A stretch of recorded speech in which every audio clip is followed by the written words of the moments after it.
Oh, welcome to the Sharpe Club. Yes, I am right here. Absolutely. A little bit past 9 p.m. on the East Coast. It's Monday, which means now you have to hang out with me and a couple of my nutty friends, which is fine. The friends are cool and fun. And we're talking about something this evening, which I think people right now, particularly, are a bit concerned about in a good or maybe in a not so good way. The idea of technology, blockchain, money in the future. What's going to be happening, who's afraid, who's not. And I have brought with me a panel of people who are going to chat about those things and more. They probably won't bore you. I mean, they might, but no, I don't think they will. I do not think they will bore you. First, if I could, I want to bring on, if I could first, he is a tech company founder and a tech advocate, the man himself, Daniel Keller. How are you, sir? Been called a lot of things, Larry, but boring's never one of them. There we go. I had a feeling it wasn't going to be that. Yes. And also a kind of hard currency activist, the woman herself, Liberty Lyss. How are you? Doing good. How about you guys? Amazing. Happy that you're here. Well. I am waiting on one more person to pop up. So I think we may get one more, but we got some tech issues we're working on. We'll hope that person will pop up. Until then, let me ask you an important question, guys. Should we be afraid? Should we be afraid of money? It's a serious question. Should we be afraid that our money is losing its power, that our money is going to just go away from us? Should we be running away from money? That's a maybe fiat. Yeah, fiat. Yeah, fiat. I say Okay. over 97% at this point, since 1913, if I'm remembering that correctly. Tell me what you mean by that, Liz. Go ahead. It's just insane. I've shared a few charts before of the Roman coinage, how they debased the silver currency back then. And It is almost like spot for spot, the chart goes up, and then all of a sudden it goes straight back down to zero. And absolutely, the saying goes, all roads return to Rome or lead to Rome. And it looks like we're following in those exact footsteps right now. We're walking down that road. I don't like it. Daniel, tell me what's going on here. I got to agree with her 100%. I think we are headed down that road. The difference with where we're at now is we're in a paradigm shift. When Rome fell, there was no other way to move forward. So, fiat is always destined to fail, but technology has given us a gift. Satoshi Nakamoto, when he penned the Bitcoin white paper, gave us another way, an opt-out society. And I think that's really where we're at. Is I've said this for years. There's going to be two means of adoption: natural transition, or some paramount moment that kind of turns the tides. And I'd say we're turning the tides right now. If you continue to watch what we're doing with, the debt that the U.S. is taking on, and so on and so forth. And it's not just the U.S. debt.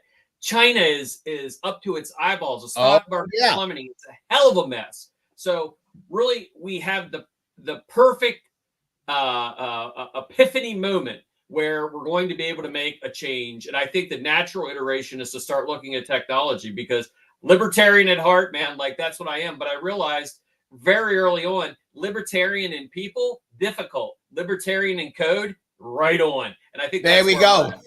You're not wrong. You are totally not wrong on that one at all. But when I add that piece, though, what you just said, right? Doesn't the average American, I know Liz agrees with me completely on this, totally agrees on this, that the Fed is going to save us, right? So clearly the Fed will just save us and make everything. You show me the end of Fed. In the Fed. Hell yes. I love it. But don't people think the government's going to save us on this one? Isn't that what people believe? And isn't that true?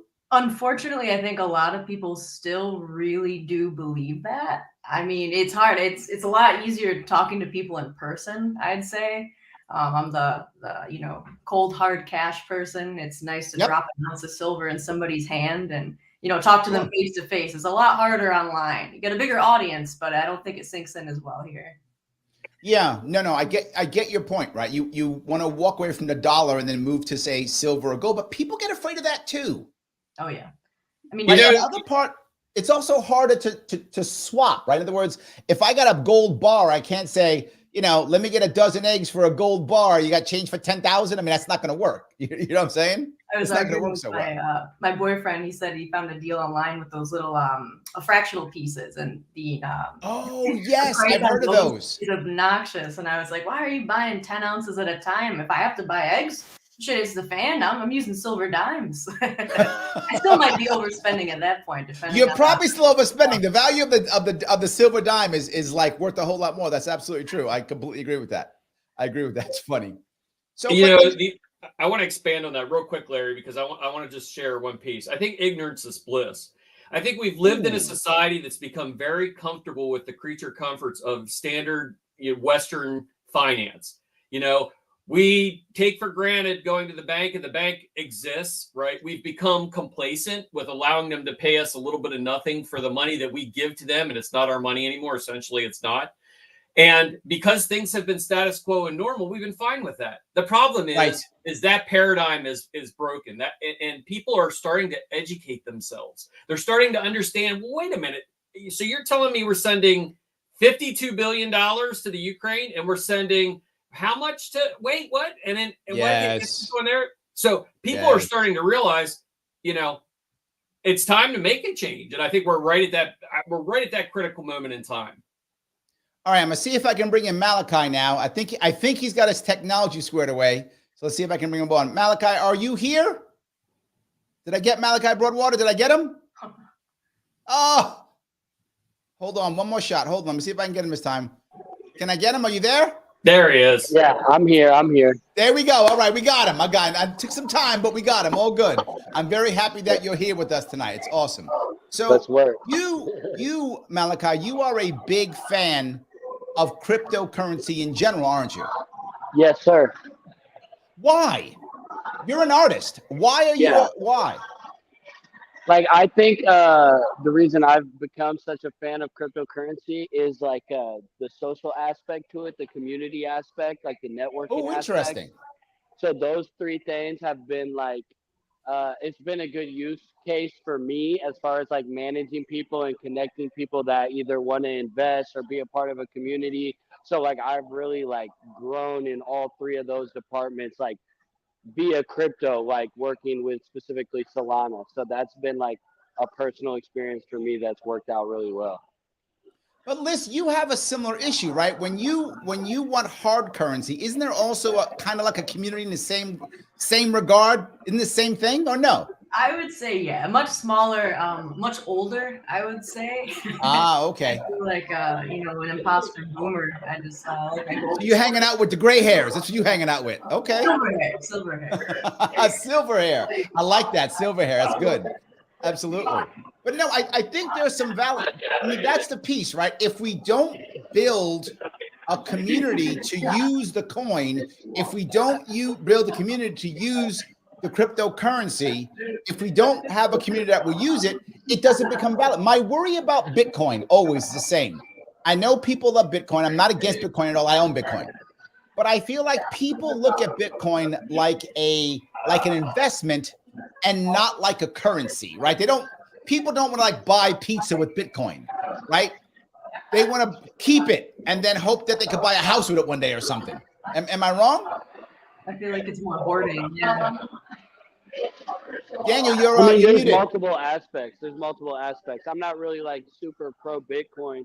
I'm more of a Solana person, but I think there's use cases for different currencies and different things. I think people are interested in the aspect of being able to use cryptocurrency to buy a pizza or something small like that. Moving forward, I think it might not be Bitcoin. It might be Solana or ETH or some other coin. But like, I do think people want to be able to use that and have that as the option. If they have only crypto, they can still do day-to-day purchases, have it be Uber Eats or, PayPal, Venmo, just like simple stuff. I think all that is going to like roll out over the next couple of years. And that will definitely have like a big positive impact on the market. Larry, everything with Bitcoin, and Malachi, could you mute while you're not talking? Because it's got a lot of Larry, pretty much everything with disruptive technology is speculatory at the beginning. So we know that's what brings people in, and microtransactions on Bitcoin with Lightning Network or whatever it is will definitely lead the way. I don't believe, as Malachi was saying, I think there will be it's kind of flavor of choice, and we call that in the Bitcoin, we call that in the crypto world interchain operability. So allowing multiple chains to work together. Solana may be good for NFTs, or it may be good for DeFi. Flux is a decentralized computational system. You've got Bitcoin, which is the settlement layer, layer 1, layer 2s. So these things are all going to work together. And how's that different from what we do today? Everything is siloed today. So it's basically proprietary. Whereas almost every single one of these platforms is open source and developed by communities. And I think, as Malachi was kind of alluding to, I think those community pieces are unbelievably important as we grow forward, because finance is not a world where communities were embraced, right? 100%. The 1%, right? We've heard it for years, the 1%. And now we're starting to decentralize that and allow people to actually participate in a community-based level. So I think we're just getting started. And I do agree, people can be skeptical when it's something they don't necessarily understand. And a lot of times the early adopters are just not good at articulating what the hell it does. So, I think we'll get better at that on both sides. I think I'm with you, but here's my point. I want to touch for a second the idea of money in general, because Mike Voss is watching and he puts up a valid point. He says, what is the actual value of crypto beyond the emotion? The US does have assets, even though it may be pennies to the dollar. Crypto has no assets. Now, his thought process here is, I think, a very common thought process. I think a lot of people agree with that. They go, oh, crypto, that's just because people believe it has value. It has no value. Greenbacks, that's got value. That's what people think. I don't know. Dan, you were ready to jump out of your skin. Go ahead, please. Yeah, that is, people constantly go to that as kind of a crutch to avoid the fact that we've got some world-changing technology here. If there was a documentary on Netflix, what was it? Better Than Bitcoin, I think it was called. And a woman standing out there in the sky. This is very early on when Bitcoin was 10, 15 bucks or something like that. And he's like, where do you buy your Bitcoin at? And she says, I don't buy Bitcoin. She goes, I put my faith in this. Snap, snap. And she snaps this $1 bill. That guy is a multi-millionaire now, right? He is loaded, right? Because he had the foresight to think about what the future would hold. And that's what it comes down to. That adoption curve, Larry, goes like this, right? We're very early on in that adoption cycle. And unfortunately, the negative impact, the Sam Bankman-Frieds of the world, the FTXs of the world, they're the ones that get the attention. But in reality, we're building a juggernaut. Whether it's AWS or Microsoft Azure or Google or whoever it is, this is what the blockchain is starting to go after. And we're just now starting to set out on that trip. So I think it comes back to the people who are the practitioners of the assets, right? The founders, the co-founders, so on and so forth, the community members. We've got to get better at explaining to people exactly what crypto does, what blockchain does. Because it's like when I try to explain somebody what a libertarian does, right? What a libertarian likes. It's like, we just cry all the time. That's all we do. Yeah, we just cry all the time. So we don't.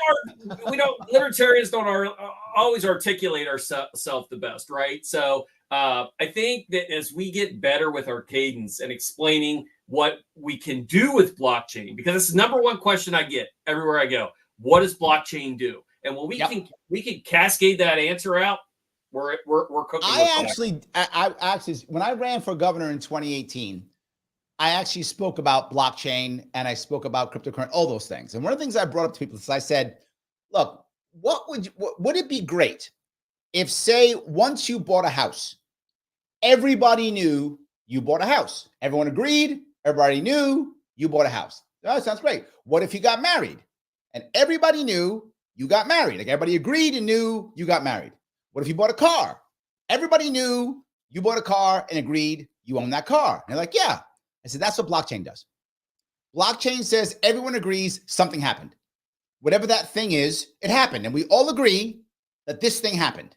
Now, that's how you can make things like deeds and titles and things of that sort. That's how you can say ownership. I own the NFTs are based upon that, right? I own the thing. How do I know? Everyone here says I own the thing. We all agree I own the thing, right? That's the concept of it. And when I bring that up, people tend to like that idea. They go, oh, it's like that. I said, right now, you own your house because some government bureaucrat has a piece of paper that says so. That's why you own your house, because some government bureaucrat has a piece of paper that says so. And if that government bureaucrat decides you don't own that house anymore, you don't. That's kind of how that works. But with the blockchain, everyone agrees that this is the thing that we agree upon. And when I went to crypto to go to the idea of value, I said, when I was a kid, I used to trade comic books all the time. Big comic book fan, trade comic books. You know, my Iron Man is worth your Hulk or whatever it was, right? Back and forth. I said, was the government involved? They go, what? I said, no, government didn't care until I sold my comic book collection. Then they would care. Until they didn't care, I could swap all I wanted. Who decided if the value of the Hulk was worth the value of the Iron Man? The community did. The community decided it. If the community said no, then it wasn't worth it. If the community said yes, it was. Is that a bad thing? Should I be allowed to trade my Iron Man or my Beanie Babies or whatever is the cool thing, my Pokemon or whatever is the cool thing of the day? Shouldn't I be able to do that? And people go, yeah. I said, that's cryptocurrency. Let people trade in what they value, what they think is important, what the community agrees. And I think that makes everything fair. Am I off on this one? Malachi, jump in on this one. Malachi, jump in. Am I off on it? You do this stuff. Tell me.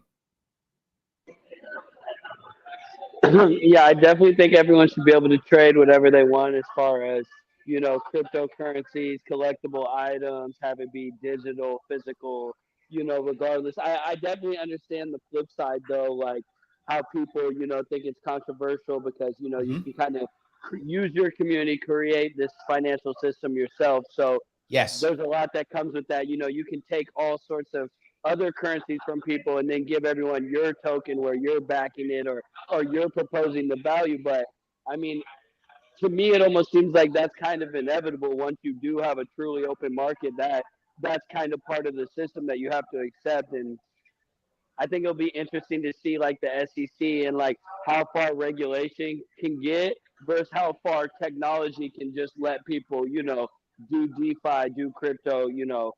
I think people look at it and try to do it more and more, you know, at least people that are maxis, you know, they want to maximize their use. How can I use my Bitcoin more? How can I use Solana more, whatever. So I think going forward, it'll definitely continue to happen, but it'll be interesting to see what the regulation is versus what use cases people try to develop. Yes, I get that completely. I think that the more that we use it, the more normalized it becomes. But at the same time, there's the word the scams. Daniel, you brought up FTX, right? Isn't that what makes people want to go into the hard currencies? Because they feel like I can't get scammed if I buy gold, right? I can't get scammed if I buy silver. If I got silver, I'm set, right? I can't get scammed. I can't have these crazy FTX Sam Bankman-Fried get me if I got gold. I can't do that. I would say you can definitely get scammed buying gold and silver. You know, okay, that too. Oh yeah, absolutely. I would say it's. I cry seeing the people show off the, you know, their fake coins from China. You know, the lead cores and everything. And you definitely, you know, if you don't own it unless you hold it, but you also gotta verify that it's real, and scan it, weigh it, and all that fun stuff. I'm worried about the regulation part of crypto. I have my other concerns, but you know, as it becomes more widely adopted and you see the scams and everything, and you see they're already blaming it like only criminals use crypto, the black market. Right. Yes. As if Hunter Biden was snorting blow with cryptocurrency and silver instead of dollar bills. Right. But yeah, I'm Hunter Biden, he spun his Bitcoin around and got a snort off of that. Yeah. On the laptop. Yeah. Yeah, I think that's a good point. Unfortunately, Larry, we always have to see these situations with emerging technology because there's always nefarious people that want to do it the easy way. So instead of building the technology or creating the on-ramps, off-ramps, the roadmaps to the tech, they would rather try to scam people or screw people over. And I mean, let's face it, Gary Gensler sat with Sam Bankman-Fried 5 times before he was busted, Yes. right? So, I mean, there was something deeper than what we're even seeing here. I mean, who was the number one donor to the Democratic Party? Yep. SPF, the man himself, right? So the man himself. So, I mean, there's deep plays there, and and you can tie that to anything. But I mean, you see more challenges. I mean, Pablo Escobar had skids of cash buried in a field that he couldn't even find, right? So fiat, if you want to talk fiat, and Malachi brought up the regulatory pieces of it. I think good regulation in the States will definitely help crypto to continue to flourish. Wait. Let me finish. But it's a false sense of security because blockchain as itself cannot be regulated. So if they came out, Joe Biden, these guys are out there looking at Bitcoin right now and says, we want to know where every mining farm is in the United States. Emergency Act just came through like 3 days ago, right? How are you going to stop it? It'll just move, it'll shift, it'll become more decentralized, and you're not going to stop it. And so these ETFs that they're approving. Let me touch this piece, though, that bothers me. This is my fear, and this is my fear, and why I am kind of an absolutist on this. I'm really hard on this, and the example I'll give is going to be an odd example. It's the vaping industry. Now, I'm not a vapor, but I think people should be able to vape if they want to vape. I don't care. You Absolutely. You want to vape? You go ahead and vape. 100%. I don't vape myself. I have no problems.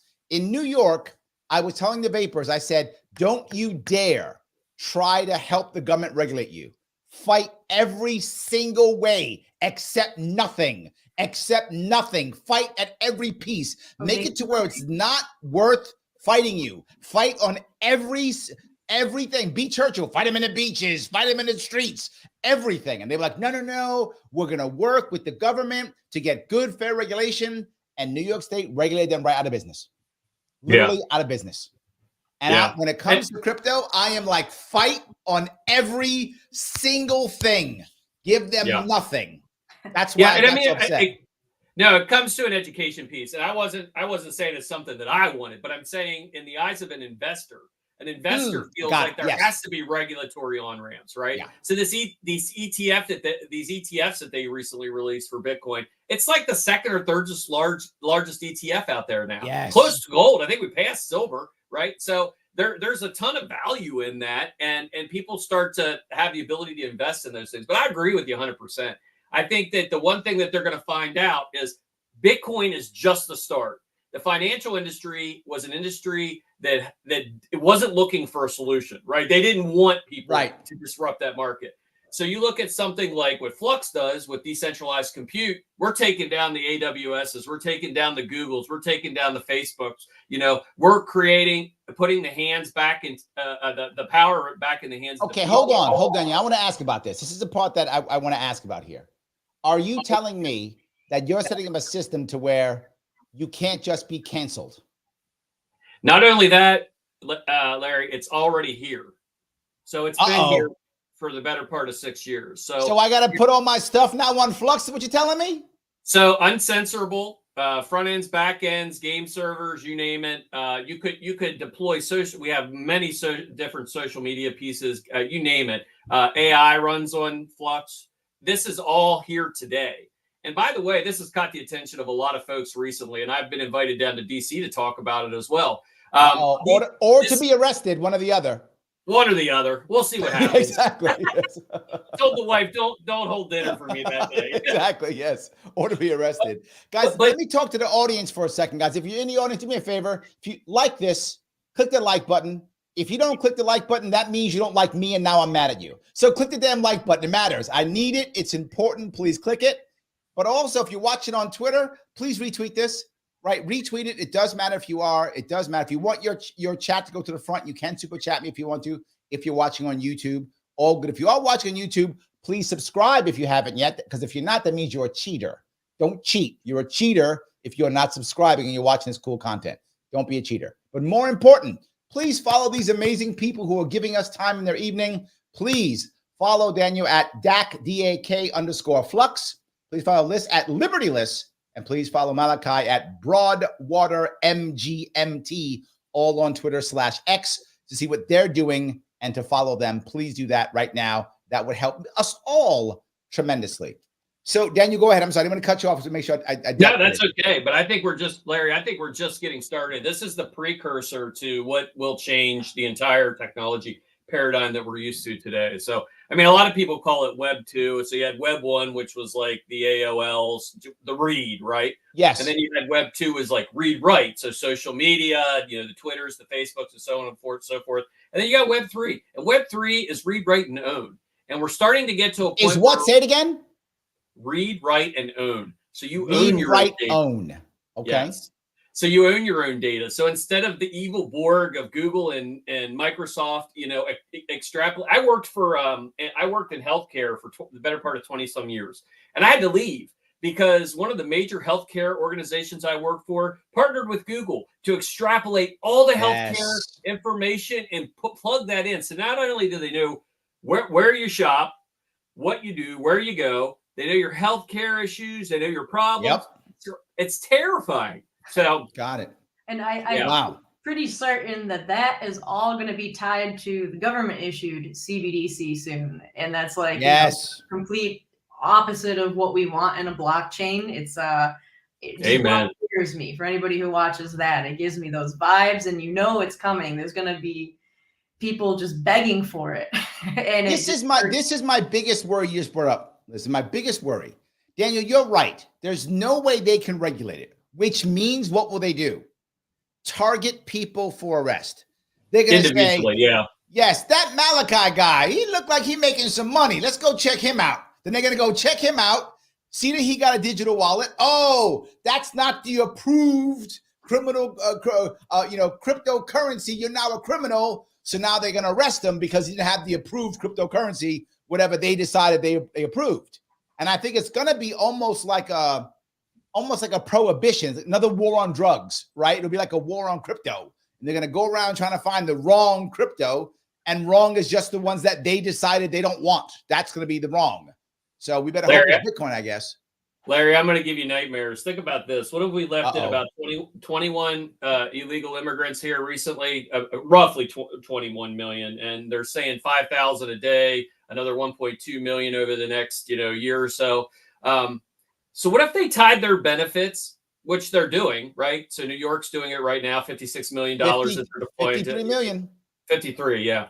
So what if they tie those benefits to a CBDC, and now you've got 20 million plus people that are already using a CBDC out of the gate? Then they start moving your social programs over, your welfare programs, food stamps, whatever it is. So I think they come at it as it's a cost saving maneuver, that we're not going to get rid of the dollar. We're not going to get rid of, and then all of a sudden the natural transition is you don't have a choice. And I mean, you look at the social credit scores in China and what they're doing there. I mean, they've laid the roadmap for it. 100%. They're going to, without question, all of a sudden it's going to be like your Social Security. Don't worry, you get it in the digital dollar. It's the same. Don't worry. It's a digit. You can't tell the difference. It's the same thing. And then they just that's how they reboot the dollar. And we all of a sudden go from 37 trillion or whatever we are right now, 35 now, whatever the trillions are. So for the sake of argument, 36 trillion. We're going to go from $36 trillion in debt to no debt. How? Because magic. The biggest rug pull of all time. That's correct. And then some other country is going to say, wait a minute, we don't want the dollar to be worth this. And we're going to have our gun out and go, what did you say? And they're going to go, nothing. I didn't say nothing. That's what I thought. Yes. Yeah, unfortunately, you're right on. But does this worry you, right? And maybe it shouldn't. It's a little bit off. But the BRICS. I don't know if you know this, Lyss, but the BRICS are doing something interesting. The BRICS are creating a kind of fiat money, but not fiat money, but fiat money. Like their alternative, the gold-backed one? That's correct. Yes, they're making a brick, which is like $1. It's not backed by gold, but it's tied to gold. So I don't know. Where do you is this worse or better? I can't tell. I'd say it's a step in the right direction, but they're not, the most friendly people to us. And what you guys were talking about, demonizing, the cryptocurrency holders. In the past, all I could think of was FDR and his Gold Confiscation Act. That's right. Oh, don't even get me started on FDR. in the finger, But yeah, I mean, they've done it before. They will try and do it again, whether it's crypto and cold storage, or I mean, even your gold, your jewels, they're not safe in security deposit boxes anymore. You guys hear about the FBI raid? They took the gold. That's right. For the watches, and what is it? Civil asset forfeiture. Civil asset forfeiture. Yep. They'll charge your property with a crime, and even if you're not, convicted or charged with any crime, that your property is still in their possession for eternity. But you made a very important point. This is a thing. I'm glad you brought this up. Most people don't know this. The reason why civil asset forfeiture is so bad is officially, this is going to sound dumb, but she's right. They don't charge you with a crime because you have rights. They charge your property with the crime. I'm not joking. This way it has no rights. Or a bar. They just take it. Yes, they just take it. They go, your bar of gold is a criminal. We're taking it. And we go, but I didn't do anything. You don't have to. Your bar of gold is a criminal. We're taking your bar of gold. Yeah, and they literally do that. Yes. We're going to see more and more of anybody, whether it's, gold, silver, crypto, or a combination of the two, anybody outside who is trying to ditch that dollar. Any nation that has ditched the dollar and gone to a gold-backed currency over the past few years has not ended well. Yes. Bernard von Ahn, the Liberty dollar, that did not end well for him. Yes, absolutely. Yeah, that's my little carry piece here, the original and the Oh, look at you. I love that. I just love that. I don't know if I'm just a paranoid anarchist libertarian. I hear it in the news, but you hear about the crypto scams and people working under the table, right? Whether it's for cash and they demonize that, you're not paying taxes, or gold and silver, barter even. But I just keep hearing more and more in the news about these horrifying things. They bought this gun with this crypto. They bought a 3D printer with this. We can't control it. We're scared. And even in Buffalo, I went through the not the manifesto, but the report on that, and they made sure to point out that the Buffalo shooter bought some of his stuff with silver coins. And I saw the paperwork, and I was like, that's a really strange thing to point out, because the rest of the stuff he bought was with U.S. fiat dollar bills, debt notes. Of course. But they won't say anything about that. Yes, absolutely. Yeah. Yes. Yeah. That's without, when it comes to the black market and people doing bad things, the number one currency used is the US dollar. It's not even close. By magnitudes. Not even close. Yeah. By magnitudes. It is absolutely the worst one being used. But they go, see, he used a silver coin, a silver coin. Clearly, he's insane. So that's yes, clearly. Well, what they try to do is demonize you because you have a different idea of what the monetary system should look like than the one that they've packaged and sold to you, which is really a pile of what. Larry, I want to jump back to the BRICS real quick because I think I have probably some different insight on that. I think the BRICS, I mean, the U.S. has kind of screwed themselves. I mean, I think everybody in the world knows we're just going to keep printing money. I mean, it's not even a secret anymore. Like it's basically a free for all. Whether you are on the Democratic side, the Republican side, it's just who can get more money and how and when, right? So I think the BRICS is the first. I don't necessarily know the BRICS will be successful because I think Saudi Arabia just joined the BRICS here recently, which was a big hit for the U.S. I mean, 100%. The petrodollar is dead. Yep. It is dead, right? So maybe that doesn't hurt us, but I think it does because that's what we've basically controlled, everything with. But hold on, let me touch this for a second. I think this actually is good for crypto. Right? As we weaponize the dollar. Yeah, we weaponize the dollar stupidly. We weaponize the dollar across the world because the damn Ukraine war. We decided to weaponize the dollar. And now it's like, well, now what are we going to do? So more people are looking at digital currencies in general, right? Yep. And not just government. Obviously, China's going with the government. But, I go back to what Maliachi said. The community piece is going to matter, right? What happens when you're at war, or what happens when your government's collapsing, or what happens when things are bad, and you got to figure out what are we going to trade with. We got to buy stuff. We got to survive in our town, in our community, in our country, whatever. What are you going to do? You could use Bitcoin maybe, but what happens if you don't have Bitcoin or whatever? You might decide on your own local currency. You might do that. And now with places like Flux and other places, you could create your own way of going back and forth. You could do all of those. I think we lost Malachi. But in any case, you could actually do that. I think what you said is true, and I think it's in the long run good for cryptocurrency. Am I wrong? No, I think you're right on the money, and I think honestly, I think you'll see more adoption. I mean, why was the ETF pushed so hard? I mean, it was Gary Gensler and the SEC hates crypto, right? With a vengeance, right? They had no choice but to approve those ETFs because there's people that want out. So they want exposure, however that is. If I've got $1 million sitting on the sideline and I can put that into an ETF where I'm exposed to BTC without having to custody myself, by the way, I wouldn't do that. Not your keys, not your crypto.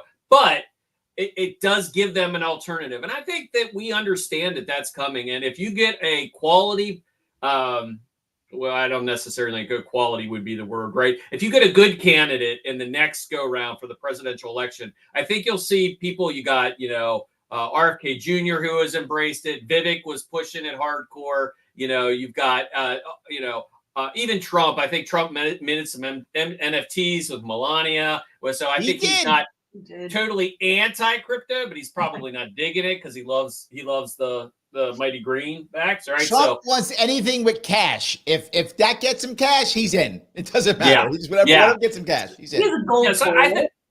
He does have a gold toilet. It's true. He'll buy a good. Yeah, 100%. Yeah.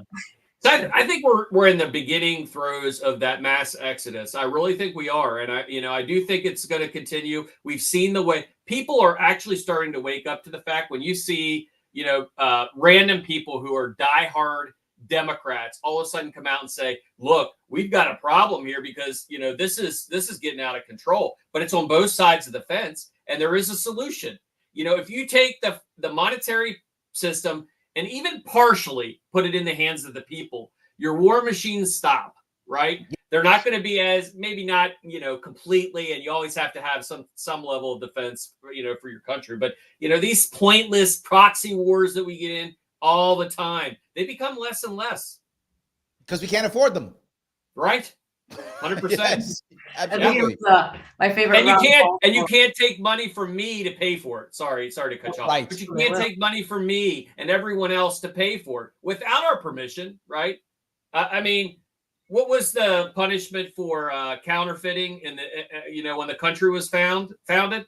Was death, right? They didn't mess around, man. They looked at it as treason. And now all of a sudden, with the Fed can just go like, we're just going to print a shit ton of money. We're going to bail out our banks and do whatever we want. And guess who gets to hold that bill? You do. So, Liz, this one's for you, Liz. Children's children, down the line. I know Ron Paul has the quote, "It's no coincidence the century of total war coincided with the century of central banking." Because you can't have wars without infinite fiat. And my little silver plug is I heard a rumor that every Tomahawk missile that we send, gold is recycled. You get your phones, you buy them back at the not the grocery store, the malls and everything. They want to strip the gold out of all the components. It's in electronics. Right. Silver is definitely in electronics. But bombs, like the nuclear missiles, they need silver and magnets. It's insane.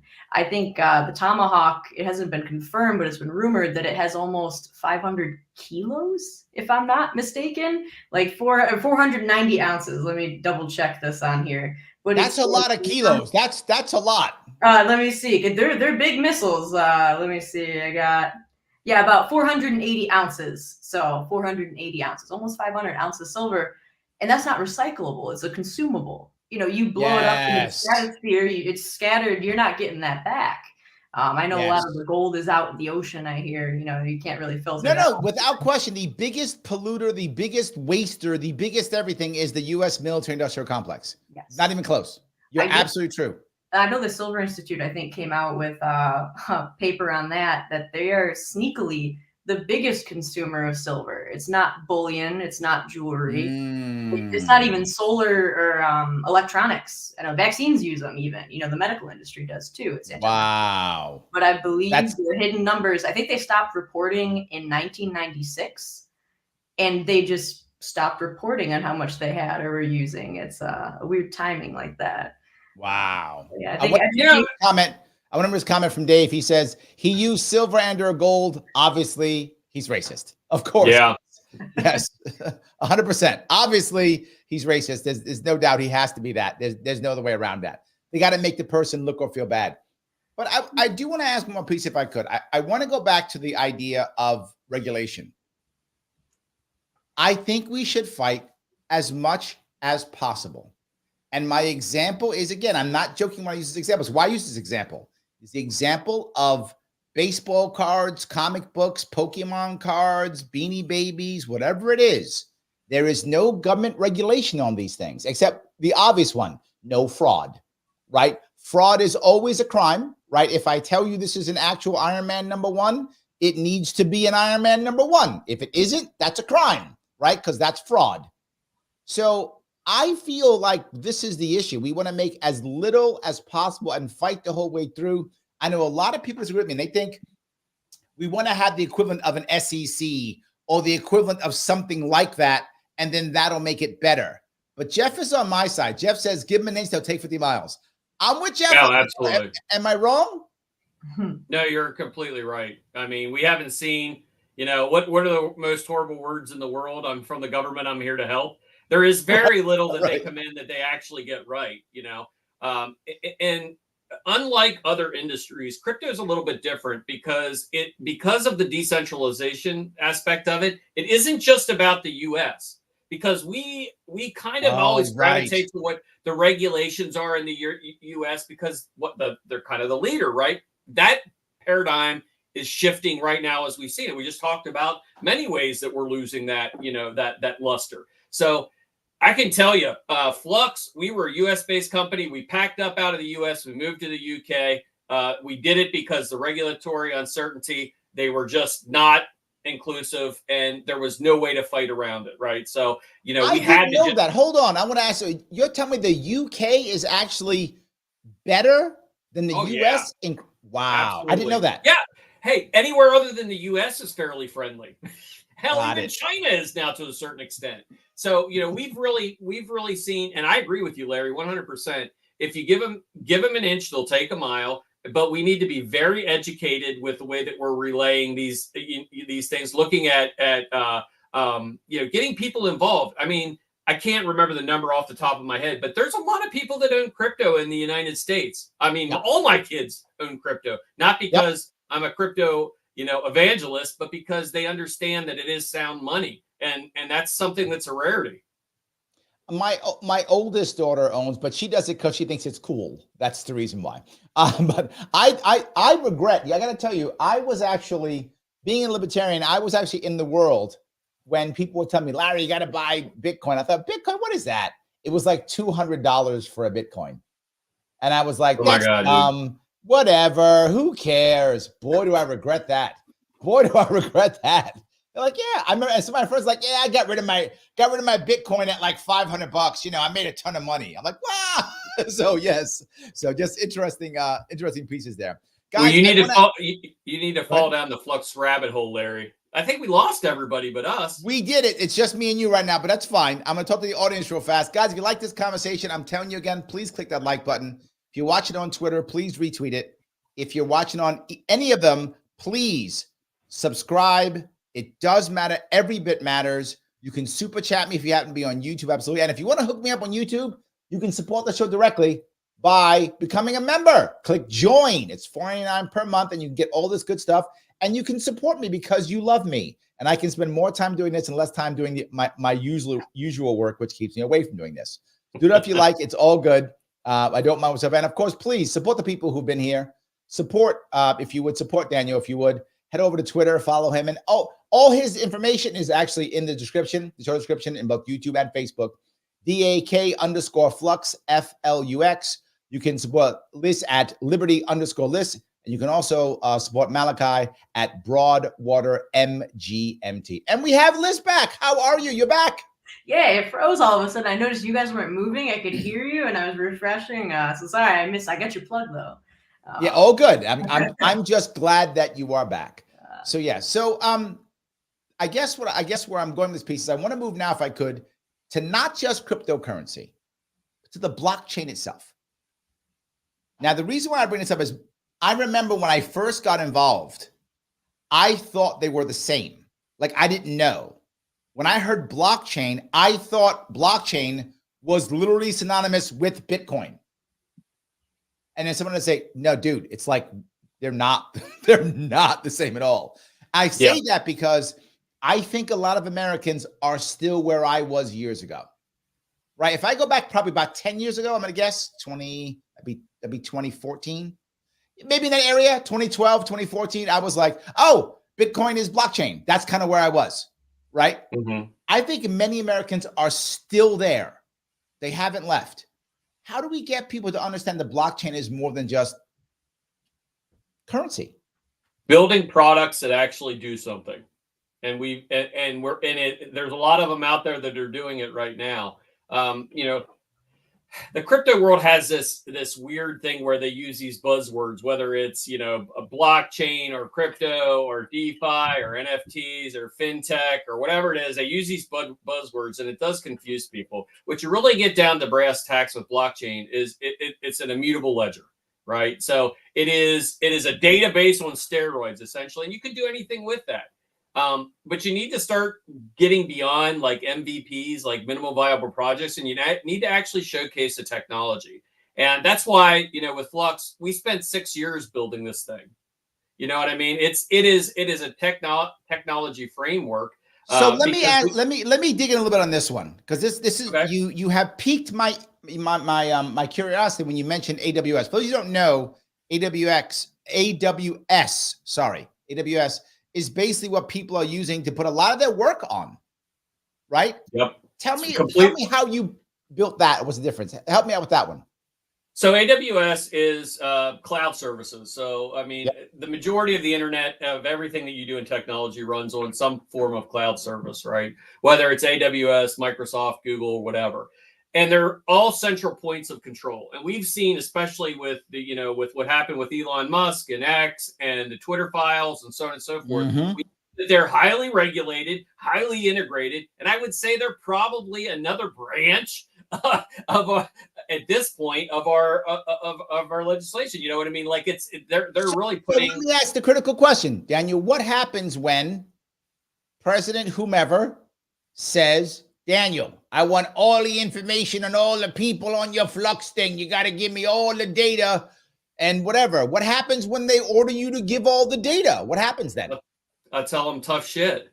I don't control it. You could put me in jail and this thing runs for the rest of our lives and then some. We methodically built something that couldn't have one sector that could be attacked, right? So we were very methodical with looking at how to build this out. We have 13,000 decentralized nodes all over the world. They're run by normal everyday systems administrators, right? So people that deploy their infrastructure. It's completely embedded into the blockchain. So once you've deployed your application, whether it's your website, your game server, whatever it is, it's there. Now that brings up a whole other set of conversations. Absolutely. Because that's going to freak people out, especially the government, because they're saying, so you're telling me you can deploy anything and it can't be controlled? That's 100% what I'm telling you. This is what we built this for. Freedom for the people. We don't want people. Look at what happened to Parler. All of a sudden, AWS doesn't like what they're saying and will turn you off. Can't do that with Flux. There's no central point of attack, no attack vector where you can go and say, we're going to get you. So whether they take the founders out or they take the teams out, it isn't going to matter. Open source for everyone. They would somehow have to go get 13,000 random people and then hope that no one else joined the team. Don't tempt them. That's right. But the community, it's all community based. She's like, don't tempt them. They might try. It's the IRS agents. They've been arming them for a while now. And the thing about it is we all have to be very conscious of building products like this and building your projects on things like this, right? So, we want to get to the point where Flux is just a natural. Everybody who loves liberty, everybody who loves technology gravitates toward Flux because it can't be controlled. It is for the people, by the people. And we did that very methodically because here's the other thing. The big buzzword is AI. Everybody's AI now, right? AI. So what was all of a sudden the SEC dropped cryptocurrency immediately and started talking about regulation on AI. Why is that?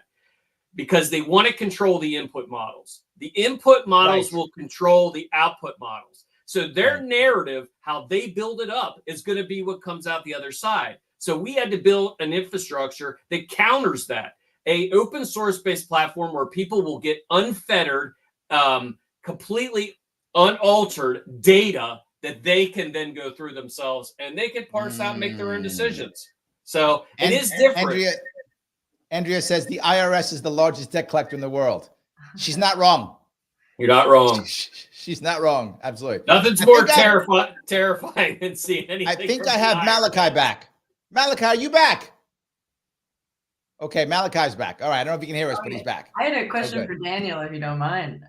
Go, please. For boomers or like Luddites like me that just hate the idea of having something digital and not tangible in my hands, how do you educate people? What, like, do you have success giving monologues and in-depth, descriptions? Are you part of the meme team online, just making fun of the Federal Reserve, which seems to be, the thing that gets most of my people going? But how do you talk to an average person, especially if it isn't widely adopted yet? Like, let me pile on Daniel a little bit. This is the pile on Daniel moment. Let me pile on you for a little bit, Daniel. I'm also on board with that concept because a lot of people, they're accustomed to having the piece of paper. They're accustomed to having the thing. Or even just the card. I mean, we moved even just credit cards or physical bank. Like, how do we make that? Do we make that? How do we do that? There we go. Okay, I'm done piling on you. Go ahead. I think our generation, this generation right here, and then I'm a little bit older than probably me and Larry are probably pretty close, and then we got the youngins on here, but our generation will be the last generation that really worries about that physical asset piece because they've come up in an environment where their money has been digital from day one. So, I mean, my kids don't carry cash. They don't even, they could, they still get my cash, but that's besides that, the bank of dad. But, they're very highly intertwined with the internet, highly intertwined in social media. It just makes sense that it's a social money, right? You got your communities, you got your input models, right? So that explanation, that early adopter cycle, kind of moving into the early adopters and then start into your laggards. It's an easy explanation because it's all they've ever known. We are different because we were born where cash kind of was king, right? You had, you mowed grass and you got $5. You were like, wow, I'm rich. I can't wait. Yep. That becomes almost irrelevant to the next generations. And by the way, cascading this message is very simple because people are terrified of big data. And I don't care who you are, where you are, what you're doing, whether you're libertarian, whether you're liberal, whether you're a Republican, whatever it is, right? You start talking about big data controlling everything you do. I mean, my wife gets terrified because she talks about something around the house. Like, I got to get a new set of dish towels. And the next thing you know, hey, you want to buy some dish towels? Yeah, we really don't need them in every single area of our lives. So I think that it's a natural transition for them. And it doesn't become like this super disruptive thing because we've spent the better part of, let's say 15 years building the on-ramps that just make it simplistic. So my wife, no, I'm with you on that. Like I look at my own daughter who now is almost 20, and even now when I give her money, she's like, "Hey, Dad, can you Venmo it?" Yeah, like she's not PayPal, like doesn't want the cash, right? She wants the Venmo, right? That's what she wants, right? So I'm Venmoing my daughter money, right? And it's I wasn't that way before, but yeah, I get it. I think that scares me because I feel like part of the reason we are in this debt crisis right now is because we've become so far removed from the idea of money. Cold, tangible. Interesting point. I didn't have a credit card growing up. I was late adoption to that too. But I think lots of people, when they don't have cash in hand, let alone coinage in hand, they don't register it as real money. It's numbers, it's digital, it's out of sight, it's out of mind. No, I agree with you completely. And I have my beautiful Ben. Are you familiar with the Fujio cent from Ben Franklin? His first. No, I don't know that one. No. Yeah, I believe this is one of my favorite designs. Is this Fujio cent? This is a 2 ounce, nice. But it had the 13 rings on the back, and his motto was "Mind your business." And it was a physical, I believe it was more of the size of a penny at the time. But if you don't hold it in your hand, it's out of sight, it's out of mind. You're spending it like nothing. Your debt is imaginary. This is a point that there's a joke online called girl math. Have you heard about that joke? It's very real. Yes. And the idea of girl math is that, well, if I didn't really buy it or if I gave it back, somehow I made like that kind of thing. Money, yeah. And I think that idea is kind of a similar idea that you talk about. If I didn't give the cash, then I didn't really spend it, right? So therefore, it's okay. And I think what we're finding now, I think you're right. That you've hit a point here, Liz, is that we have a lot of debt now as Americans. We've had it for a long time. And it isn't only because the economy's bad or we want to buy more stuff. That's part of it, obviously. But it's also because, to your point, we feel like we can just keep swiping and tapping and keep swiping and tapping, and it's fine. We'll see some kind of bill later, whatever. Larry, define what is a long time. Because in the 50s, it wasn't a debt-based society. In the 60s, it wasn't a debt-based society. In the 70s, it wasn't a debt-based society. In the 80s, it wasn't a debt-based. In the 90s, you started to see it come on. 2000s really kind of where it started to take off. And let's face it, that is manufactured by us today, right? That is something that we have had. If you have credit cards, you use them. It's been a ploy to get people high interest rates, get them locked in. It's a debt-based society. That's a new paradigm. You look back at let's go back to the Yappy stones, right? The Yappy stones were these massive stones, and if you haven't ever checked this out, check them out, right? They were currency, and they could be at the bottom of the ocean. They could be in your backyard. They could be at another guy's place, and you would trade those Yappy stones with other people. So I would say, I want to buy a house. I have this Yappy stone. You don't move it. It stays there, but it's your possession. So they placed it. It didn't matter where it was at. It was yours, right? And that's really, honestly, what we're getting the shift away from this debt-based economy, and it's going to be by necessity. Let's face it. The market's going to take a crap, and there is going to be like this paramount moment where we have to make a change, and that's what we're going to get. So I think the next version could be like this, almost like the Yappy stones. It could be anywhere at any time, and you can tap into it. I feel like there was a book years ago by I think it was by Robert Silverberg, and he was talking. It was a book from like maybe the 70s or 80s. He wrote it. I forgot the name of it. I think was it Hot Sun at Midnight? I forgot, something like that. One of those books he wrote. And in his future, that he believed that people wouldn't actually have money. They would have privileges that they would gain from being some type of person within society. So if you were a level 11 person, you were able to do the things that a level 11 person could do. That's it. You didn't pay for anything. You had a thing on your arm. Yes, you didn't pay for anything. You just had a thing on your arm, which made you. I'm a level 11 or whatever my level is. So I get to go to the cool restaurant, eat what I want, or I get to go to the car, whatever. And I could see something like that maybe even happening. Oh, you're the cool guy, or you get this because you're level this or level that. I could see something like that being what people want. And Legacy Zach, of course, jumps in and says, sounds like communism. It does, doesn't it, Zach? It does. Yeah. I'm not saying you're wrong. I'm just saying what the guy wrote. That's all I'm saying. Yeah, I'm saying, 100%. I can definitely see that. So, but Alex says, wasn't it 1972 that we became a debt-based society? Gold standard went by, and suddenly we could print the value out of nowhere. I would agree with that. That was a part of it, but we deregulated banking to where savings and loans were putting out credit cards left and right. Once that happened, they pushed credit cards, and they ended that. I think the scary thing that happened recently that most people have no idea, even, it was during COVID, of course, by design, but on March. Not during COVID, during the lockdowns. Lockdowns, yes. The response to during COVID. The lockdowns. Correct, yes. On March 15th, 2020. Does that sound familiar? Stick out to anybody? No. I believe the reserve requirements dropped to $0. Oh, your banks are no longer required to have any zero reserves. In a lady flashing her dollar saying, I have faith in this, your banks don't even have to carry cash anymore. And when people hear Right. that, they're like, oh, that's not true. I'll bring it up on my phone right now. And then that's sort of like the light bulb moment with, oh, cash isn't king anymore. Cash really is just Right. print. And what? And then my favorite question: what are we paying taxes for if they can just print more money? Yeah. And that's sort of coming from both sides right now.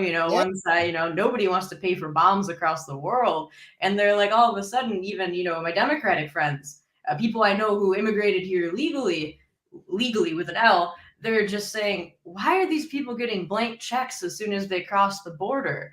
Yep. I mean, I'm all for all sorts of people and immigration, all that, but where's the money coming from? And I'm like, bingo, it's just print. Yes. I think great grandchildren's grandchildren, but yeah. Listen, I think you're right on the money, and I think it's an optical illusion, because if they just printed for whatever they wanted, we would feel pissed that they were doing it. We're still upset. We, the people, still are upset. But at least when you put a line item to it and make it look like it's something tangible. So like, we've got money going to the Ukraine, we've got money going to, Israel, we've got money going to, all this different stuff. They're saying, well, we need these things, right? Right. So they at least put some kind of like line item so that people are like, do we really need that? They can argue about the dynamics of that, but in reality, they were going to do it anyway. Right. So they're going to do it. All comes out and tells we need to bomb people. I can't sleep well if we're not bombing people. So we got to make sure we bomb some people. Otherwise, how am I going to sleep? So let's make sure we're bombing people. That's all I'm saying. Kid Rock playing in the background while you say that. Yes. And the browner, the better, right? The more brown they are, the more I feel good about bombing them. So let's bomb some brown people. That's all I care about. Yes. Was that in Obama's Nobel Peace Prize speech?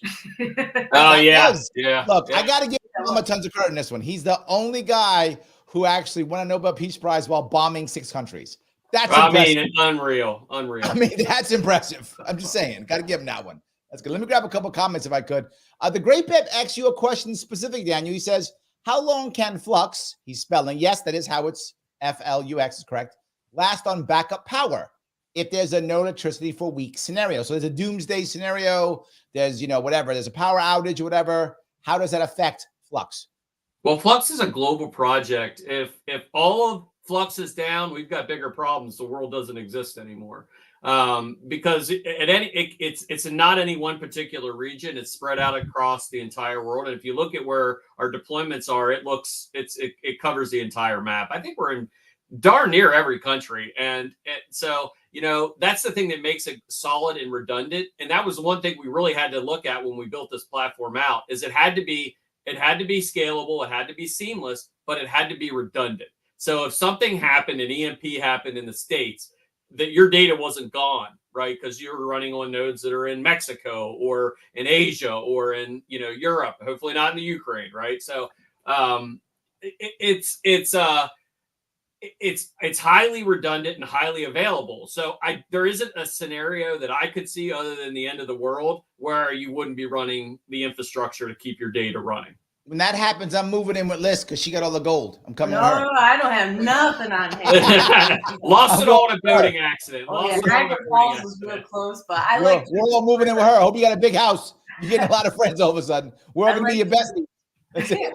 I like to explore the shit hit the fan scenario because there's a huge overlap, believe it or not, between the silver and gold hoarders and the preppers. They go. Yes, I'm aware. That's why I was teasing you. And there's always the saying, you can't eat your silver and gold, which is true. The same like you said, if an EMP or a Chinese spy balloon comes again, we've got bigger problems. We're not going to be trading our gold coins and stuff like that. We're going to need food, water, probably brass, ammo, and all that fun stuff first. But I think it's a good question. If you said you can't outlaw crypto, you can't really control it, but if all of a sudden, your exchanges go down, most people don't have their own storage. They can't, hold it and own it the same way you can, gold and silver or even, small fractional stuff like that. I like to explore that idea of if it really went down and, you had your food and water and everything, you could take your silver and gold and you can go across any border in the world. For thousands of years, I think right now Venezuela, they're shaving off little pieces of gold, like shaving it with a razor blade. Yeah, And that's it holds up to time, It's that goes not gonna back make to you a ton of money. Rome. Rome did that as well. Yeah, the ridges, Well, right? it's funny though. This is for you, Liz. He says, "Gold." Great Paper says, "Gold is BS. Lead and silver can be made into musket balls." He does have a point. He's not wrong. And Liz, I'll expand on what you're saying too, because I don't think, good preparation means diversifying your arsenal. Whether, I got a ton of guns and a ton of ammo, right? I'm ready for all that. And you should be prepping for those things as well. And I think you should diversify your portfolios. You should have gold, you should have silver, you should have Bitcoin, you should have flux, you should have a little bit of everything, because you're right. You can't eat your gold and silver, right? And it depending on what the situation is, you definitely need to have a little bit of everything on hand, I think. I think lots of people have different expectations as well. They've been saying silvers should be way higher. It's suppressed, but it's going to hit $50 an ounce any day now. It's going to crash any day now. It's going to the moon. And I feel like after seeing, I made some money in Dogecoin. Oh, yeah. I knew friends who did too. Friends who did. I did not get into Dogecoin with the expectation of a generational wealth, I will say. But I did flip it for some silver bars, and it did me well. But, gold and silver sort of long run. This is something that ideally you should be passing on through the generations. You shouldn't have to spend it or expect to, And I guess that is sort of our downfall, where it's not as easily spendable and it's not instant. You're not mailing coins across the world, like crypto. But what do you think about, crypto and gold and silver sort of tied together, those backed assets? I have seen those before, like a cryptocurrency that's tied to something. That's how I saw the brick.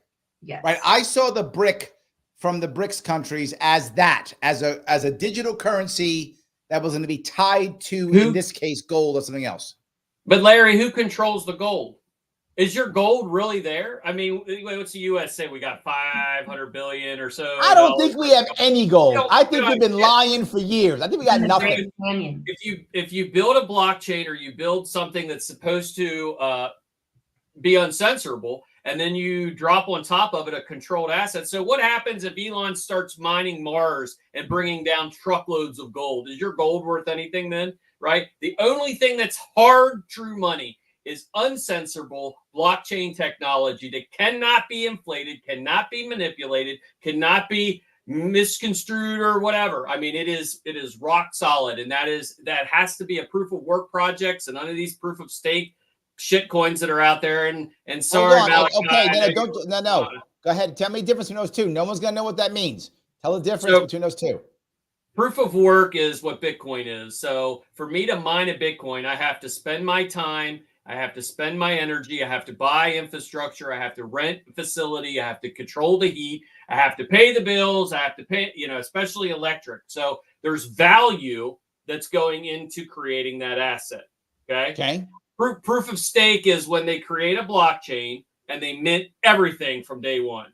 Now you can stake it, you can do these different things, but you still have centralized points of control. Whereas proof of work is completely decentralized. Anyone can run a flux node. Anyone can mine flux, right? You can do it today.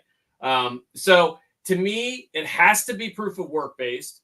It has to be a consensus model that takes into the equation of nodes, because nodes are important to spread out the decentralization, and it has to be GPU friendly. And those are the pieces that make it truly decentralized. And when you start dumping things like gold or silver or US debt behind it, it doesn't exist. It doesn't exist. It's like when people buy gold certificates, right? I bought gold certificates. Where's the gold? Where's the gold? Right. And Liz, damn right and well, you're not buying gold certificates. You want to hold the gold. Or I'm not buying silver certificates. I'm holding the silver. It's the same way with Bitcoin. It's the same way with proof of work crypto. Jeff agrees with me, by the way. He says Fort Knox is empty. Amen. I agree. It's empty. We don't have any gold there. I'm not the only one who thinks this. It's all gone. Yep. I agree 100% with that one. Now, I think our first question that was typed in there, I forgot, I think it was a woman who said it. She was asking, I interpreted the question as, what is it backed by? And you say, the energy, the time and everything, and you can track all the steps, but why would somebody want your time and energy as opposed to a commodity? You know, like why do they want a piece of Bitcoin aside from like the ease of use and transferability? But at the end of the day, why are they so concerned with that rather than, you know, a platinum, an oil, a gold, a silver? I think you answered your own question. Ease of use and being able to transfer very simplistically. I mean, let's face it, you know, if I hire somebody to paint my house, I have to pay them in the end. So there has to be somebody that will accept that beyond what, you know, so I could say to him, hey, I've got this ham, right? This ham, unless he wants ham, right? Or he knows somebody can trade this ham. Bitcoin makes it very simplistic to go. I mean, it's why the US dollar surged, because we knew a dollar was a dollar, right? So when I paid Larry $5, Larry could spend that $5 and get $5 of value from each side. It was anonymous. It was person to person. I mean, it's everything that Bitcoin is in a digital form, is the way it should be. So there is some speculation pieces. It is a speculatory asset. Bitcoin will be $1 million. But then hold on, guaranteed. If that's true, and let me play devil's advocate on this one. And listen, absolutely, I don't want your head to explode on this one. But then why shouldn't we just then say that's true? So let the government get rid of the dollar and make a digital dollar. Everyone will love the digital greenback because they all trust it and it's digital. So it's easy, little credit card swipe. It's all good. Why wouldn't we be for that then? Because I think we're finally seeing the real evil side of the owning the financial monetary policy, right? We're seeing the fact that it controls every aspect of our lives. And we wouldn't accept this anywhere else. If there was one car manufacturer, we could only buy that car, and we could only, you know, that we would want choice. But the one choice we hadn't been given is our financial system. And we're finally to the point where we're becoming educated enough to understand. My kids now understand monetary policy, not because I taught it to them, because they came home one day and they said, what the hell is all this stuff? And, you know, they're asking questions. They're starting to figure it out, Larry. They're starting to figure it out. So, you know, I think in the end, what it comes down to is it has needed to be looked at for a very long time. You know, and I think it's finally getting to the point where we're absolutely 100% need to take action now. And I think that's where people are finding the value at. So this is my other issue now. Are we going to start having multiple people or multiple agencies maybe who produce money in some way, shape, or form? Multiple agencies that produce title in some form. Like, I own this house. Why? Because the Flux title agency tells me so. That's why I own the house versus, you know, whatever, my county, you know, whatever, building department. Or, you know, my money is the money that comes from the Flux versus my money comes from the U.S. Treasury. Are you saying we're going to have all these things? Payment by choice. So, I mean, there's already projects out there. Rise is one that's working on it right now, where you can get paid in any asset that you want, whether it's dollars or Bitcoin or Flux, whatever it is, you can get paid in all these different assets. It's payment by choice is what it comes down to. So I think we're going to be out of the business. The U.S. government's going to be out of the business of minting or creating the currency model. You know, it's not. We were talking about this before we started the call about ending the Fed with Lyss's shirt. It's not the first time we ended the Fed. It won't be the last. When it starts to go against the better interests of all people, and I'm not just talking the U.S., we're affecting the world at this point, right? And it's cascading across the world. There's a reason why the people in the Middle East hate our guts. It's because we're bombing the shit out of them constantly, right? Because, you know, we come in, we want your oil, we're going to take your oil, right? So there definitely needs to be this paradigm shift, and we're starting to see it right now. So I think I think there will be currency by choice. They'll still, trust me, Uncle Sam's still going to get his money, right? Going to get a cut no matter what. Yeah, whether they change it to a flat tax and they collect tax at initiation, or obviously earning, they'll continue to keep doing that, and they'll start getting better. They will no longer be reactive to currency. Because the way they are now is if they can't control it, they become reactive to it. They go to big tech. They say, censor this, move this. We don't want this. Finance, take this out. They need to become proactive. They need to understand what the technology is and how it's being utilized. Otherwise, they're going to be passed by 100%. See, my issue is I think that can happen, and I'm not upset about it. Like, it doesn't bother me that we would have multiple people who are creating currencies. To your point, we have technology that you can decide what currency you trust, what currency you believe. If you want to let someone buy the house in Dogecoin, you should be able to do so. I don't know why you would, but forget it. If you want to, go ahead. Buy your house in Doge. It's fine, whatever you think. I think we have technology where we could actually do that. I'm actually with you, and I also think something else. If you have all the things, whatever those things are, I do think you have then a higher standard of safety. In other words, you might say, I'm not going to buy your house, Daniel, because only the U.S. government says you own it. I don't trust you. I need at least 3 agencies to say you own the house, or I'm not going to buy it. Yeah, absolutely. I mean, we've already seen people are doing, what are they, camping deeds now and taking home loans out, and it's one of the biggest frauds out there right now. It's absolutely insane. So now I'm going to say, I'm not buying your house unless you got 3 separate organizations that say you own it. Otherwise, no. Or whatever. I think you can do that. Well, yeah. Or you do something. Okay. So what's the biggest pain in the ass of buying a house, and what you spend a lot of money for is your escrow. So essentially what an escrow agent is saying, we're going to hold your money. We're going to make sure you're getting what you want and you're getting what you want. Right. And they're going to charge you a premium for that. That's a smart contract, Larry. Yep. It's something that's deployable on the blockchain. And if the money exists and it meets that criteria, it releases. Super simple, elementary shit. Sorry, I didn't know if I could cuss, but elementary stuff. It's fine. Okay, elementary stuff, right? So, these are all things that there's already companies. Block Square, which is one of the Flux Labs partners, already doing deeds of homes on the blockchain. You've got, you can buy, if you go to Florida right now in Miami, you can buy a Ferrari with Bitcoin. There's already lots of people who are already exploring these options. People are buying Ferraris with Bitcoin. It's pretty cool. Absolutely. Yeah.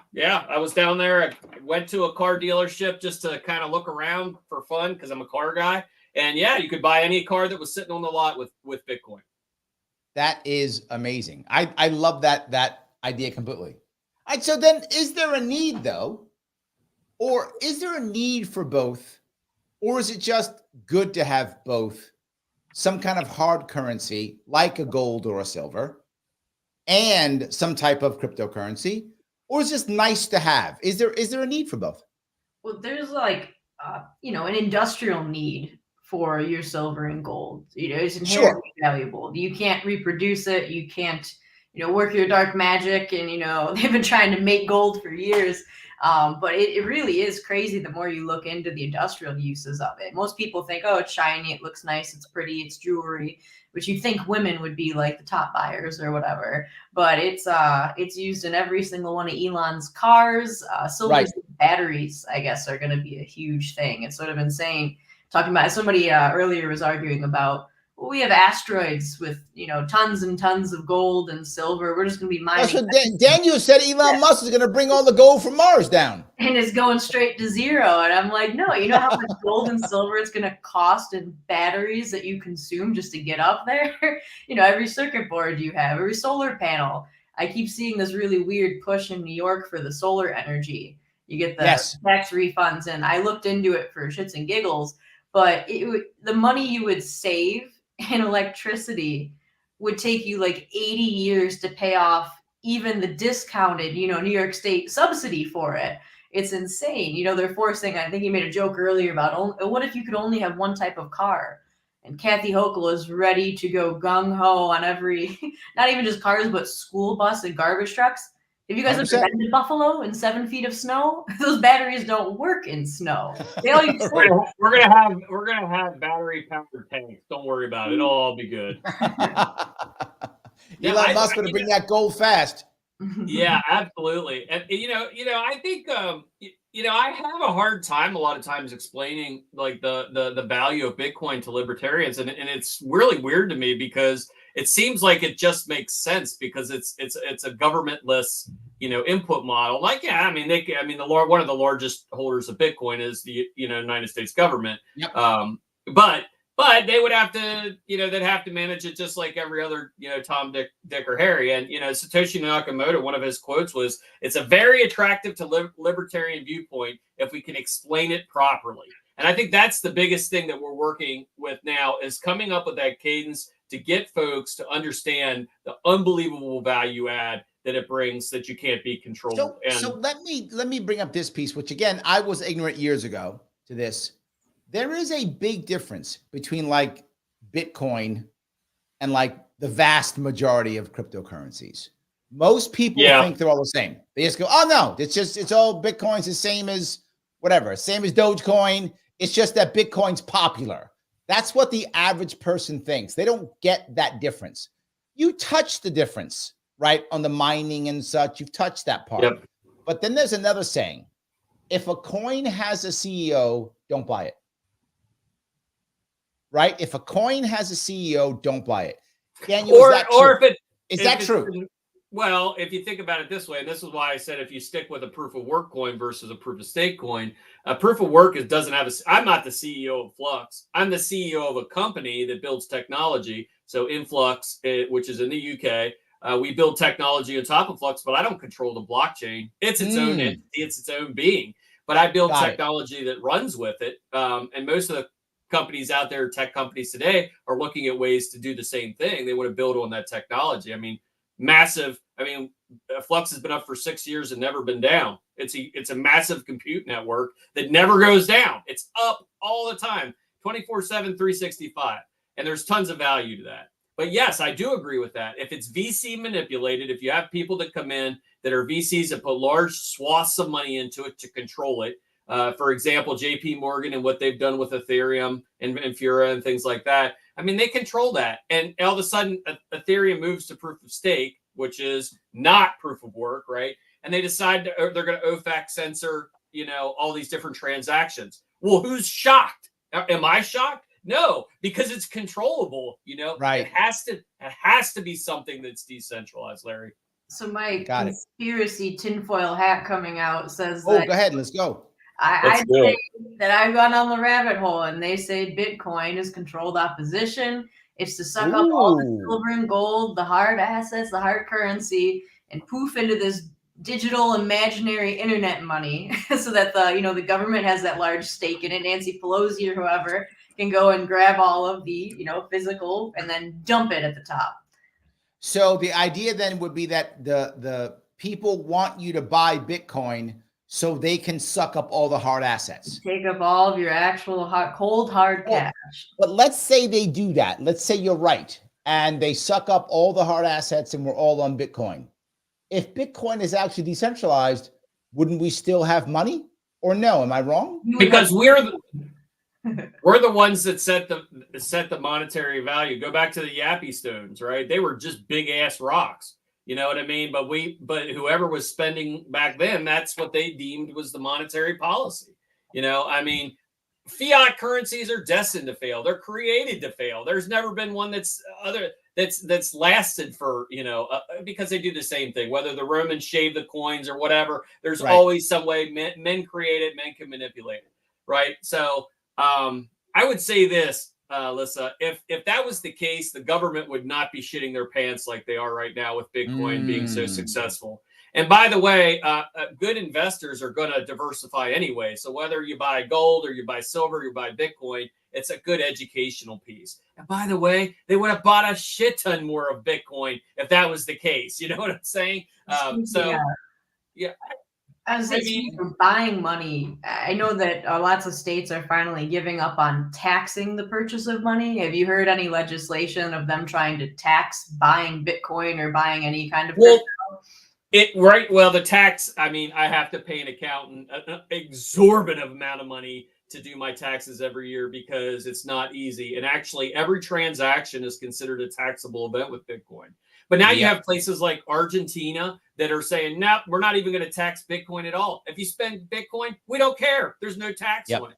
So the U.S. is truly lagging behind other countries and embracing it. And it's terrifying them. I would go the exact opposite way. I would say, it wouldn't be the U.S. that created it to begin with, right? So Satoshi Nakamoto, who you know, people in the know kind of know who he is, or who he was. But let's face it, it wouldn't be the U.S. that did it. They already controlled everything. You know what I mean? It would have had to been somewhere like, you know, China or Russia or somebody that wanted to really attack the U.S. monetary policy. But I don't, you know, it is what it is. I'm glad Satoshi's greatest gift was the Bitcoin white paper. His second greatest gift is he went away. So let me, if I could, I want to grab some more comments. Before I do that, Liz, tell me about what you're doing. How should people be following? What should they be, how should they be looking at you and checking you out? I'm mostly just shit posting. It's yelling at government bureaucrats, yelling at the clouds, being the youngest boomer ever, telling people to buy shiny rocks. And I hate to say buy. I mean, New York, it disgusts me that if I want to exchange my debt notes for cold, like hard assets, I need to pay tax on that. Yes. It's just wild to me. But no, I like shared meme. All my stuff isn't about gold and silver. A fair chunk of it is, but I diversify my posting too. You know, I like that. Daniel, tell us about how they can find you. How should they be checking you out? Yeah, so you can check me out on Twitter at @DAK_flux. You can also follow us, our project, which is runonflux.io. It's also for Twitter. It's @runonflux. And yeah, I'm pretty much a cypherpunk, a libertarian, and you know, a technologist at heart. So as I mentioned at the beginning, Larry, you know, herding cats with the Libertarian Party has been very difficult, right? Yes. So I prefer code because you know, it just is easier. You know, it is. You know, this freedom through code is the way that I believe we should be. Absolutely. So Legacy Zach asked a question. He says something. He says, "Don't use mainstream exchanges." Is that a real fear or no? Like, I feel like everyone wants to use like Coinbase. That's the popular one that everyone has. I'm pretty sure I used Coinbase years ago when I first purchased my Bitcoin. I'm pretty sure I still have a Coinbase account. I don't actually remember. My wife has it, but I'm pretty sure I still have it. Is this a bad thing? I tell everybody to treat centralized exchanges like the bathroom at a mobile gas station. You know, you get in, you don't touch anything, and you get out as fast as you can, right? So it's the exact same scenario with centralized exchanges. It is a pinch point. So you know, exchanges can be hacked.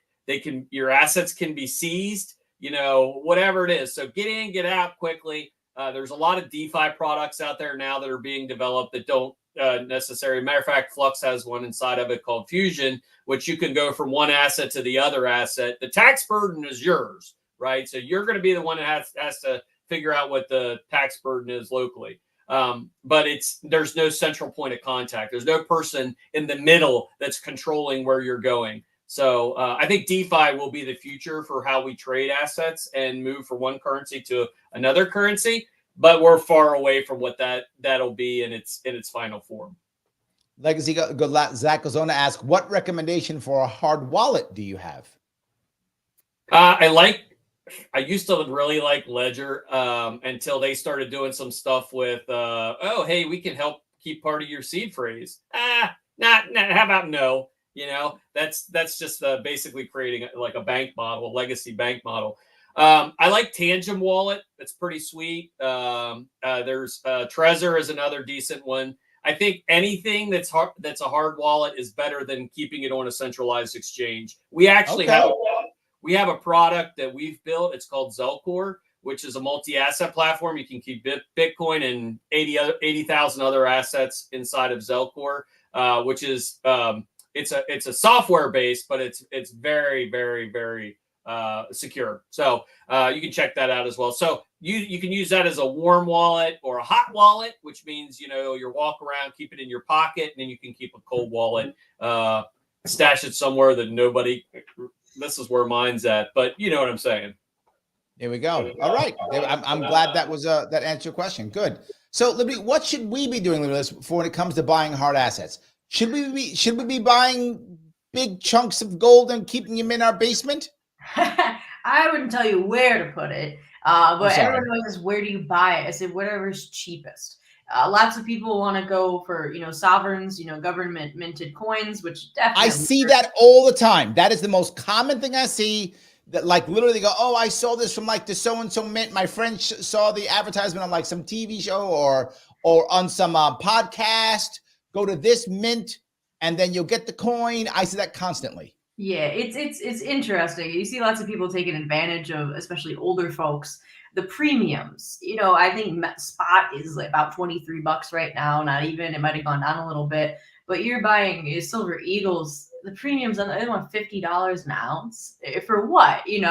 I say whatever's cheapest. I really like constitutional coinage. I like to play with my junk all the time. I'll sit there and have all these little guys in there. But silver dimes, if you really think a shit hit the fan scenario, or even if it doesn't, and silver goes to $300 an ounce, you're not going to want to be spending 1 ounce on anything. You're going to need a half of a dime, a merc, the 90% coinage. I know people are getting into Canadian coinage too. But I say ounces are ounces. I go for weight. I have some pretty little pieces in my collection. They're cute, but I am a girl still. But I definitely am stacking for weight. I do like that. I do. That's great. Excellent. Guys, if you like what you're hearing, then do me a favor. If you're watching this right now, click the like button. If you're listening, please do so.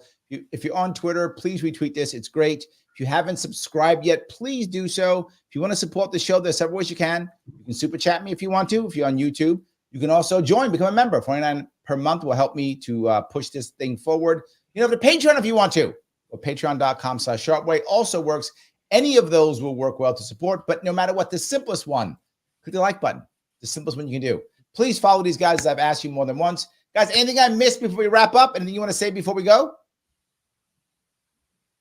I appreciate coming on, Larry. I've been listening to you for a long time, and you do great work, and I really appreciate it. So thanks for having me on, man. Thank you. I appreciate it. Liz, anything? The one little part of New York that I like. Hopefully you stick around. So, thanks for having me. So far, I'm still here. Everyone, have a great night. I will see you all. By the way, I will be on tomorrow on my radio show, 1:05 p.m. Eastern Time on WYSL, talking about more New York stuff that Liz is going to hate. Anyway, I'll see you all very soon.